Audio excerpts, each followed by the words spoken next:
We all think of family as our first safety net. It's that line of defense against whatever life throws at us. But what happens when that line breaks? Well, India's new law, the Bharatiya Nagarik Suraksha Sanhita, makes something crystal clear. Financially supporting your family isn't just a nice thing to do, it's your legal duty. So what does this actually mean for you, for your family? It's a huge question, and it goes way beyond just tradition. We're talking about our core legal responsibilities to one another, and about the legal safety net that's there to protect the people we love. Now, it's really important to understand the goal here. This law isn't about punishing anyone. Think of it more like a social welfare measure. It's a legal tool designed to prevent people from falling into poverty and to make sure wives, children, and parents get the basic support they need to live. All right, so here's how we're going to break this all down. We're going to tackle 4 big questions. First, what exactly is legal maintenance? Second, who can actually claim it? Third, how does the law make sure it gets paid? And finally, can these orders ever be changed? Let's get into it. Okay, let's start at square one. A court can't just order someone to start paying maintenance. Nope. Before that can happen, a very specific 3-part test has to be met. Let's take a look at what that is. It's a pretty logical 3-step check. First, does the person who's supposed to pay have enough to do so? What the law calls sufficient means. Second, have they actually neglected or outright refused to help out? And third, is the person asking for help genuinely unable to support themselves? A court needs a clear yes to all 3 before it can move forward. And this is where the law gets really smart. Sufficient means isn't just about the money in your bank account or if you have a job right now. The court looks at your potential to earn. So if a person is healthy and able-bodied, the law basically presumes they have the means to provide even if they're currently unemployed. It's a powerful way to stop people from trying to dodge their responsibilities.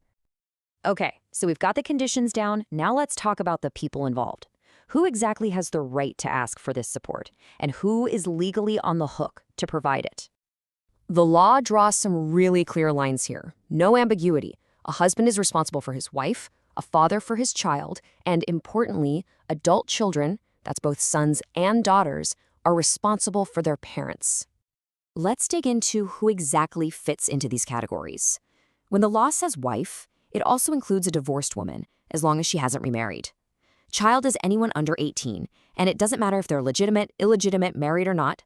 The law also covers adult children who can't work due to a disability, although this doesn't extend to a married daughter. And finally, parents who can't support themselves can claim it from their kids. Look, a right doesn't mean much if you can't enforce it. So what happens if a court orders someone to pay and they just ignore it? Well, this is where the law shows it's not messing around. This is where it has real teeth. The whole process kicks off in a judicial magistrate's court. After looking at the facts, the magistrate has the authority to issue a formal order for someone to make those regular monthly payments to their family member. And here's something that's absolutely crucial. The law gets to people often need help now, not months from now. So a magistrate can order what's called interim maintenance. It's basically a temporary support payment to provide immediate help while the bigger case is being sorted out.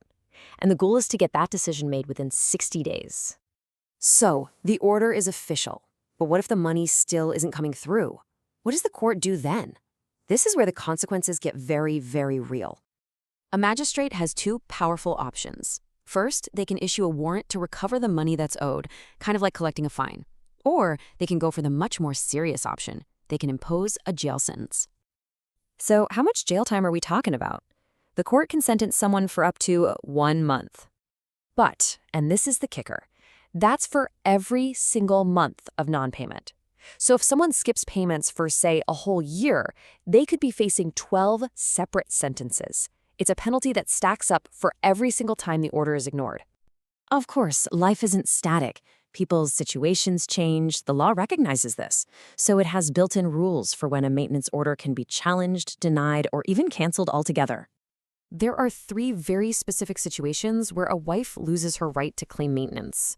1, if she's in an adulterous relationship. 2, if she refuses to live with her husband without a good reason. And 3, if they've just mutually agreed to live apart.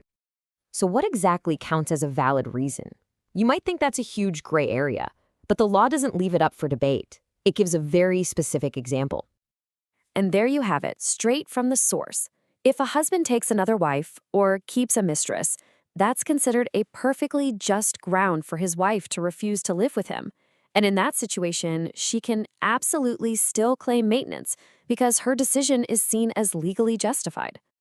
So the main thing to remember is that these orders aren't forever set in stone. They can be changed if there's a major shift in either person's financial situation. An order can also be canceled completely if, for example, a divorced wife remarries, if a final alimony payment has been made, or if she simply chooses to give up her right to it. When you put all of these pieces together, what you have is a really powerful legal safety net. This law takes the idea of supporting your family from being an optional moral choice and makes it a mandatory enforceable responsibility.